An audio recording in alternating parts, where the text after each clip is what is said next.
Ernakulam general ആശുപത്രിയിൽ cancer ചികിത്സ തേടിയെത്തുന്ന നിർധന രോഗികൾക്കായി ഹെവൻ ഓഫ് ഹോപ്പ് ഒരുങ്ങിക്കഴിഞ്ഞു. അർബുദ ചികിത്സകൾക്കായി എത്തുന്ന നിർധനരായ രോഗികൾക്കും കൂട്ടിരിപ്പുകാർക്കും വേണ്ടി 4 നിലകളിലാണ് ST സന്യാസ സമൂഹം കെട്ടിടം ഒരുക്കിയിരിക്കുന്നത്. കൊച്ചിയിൽ പ്രതീക്ഷയുടെ സ്വർഗമൊരുക്കിയിരിക്കുകയാണ് ST സന്യാസ സമൂഹം.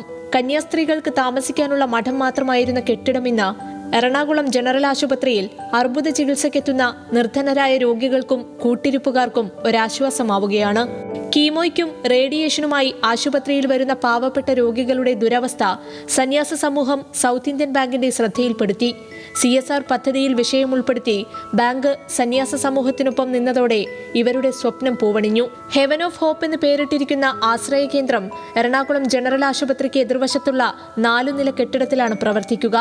ഒരേ സമയം 32 രോഗികൾക്കും ബന്ധുക്കൾക്കും സൗജന്യമായി ഇവിടെ താമസിക്കാം. രോഗികൾക്ക് ഭക്ഷണം ഉണ്ടാക്കുന്നതിനായി കിച്ചൺ ഏരിയ, രോഗികൾക്കായി അഡ്ജസ്റ്റബിൾ മെഡിക്കൽ ബെഡ് എന്നിവയും ഒരുക്കിയിട്ടുണ്ട്. ന്യൂസ് മലയാളം, കൊച്ചി.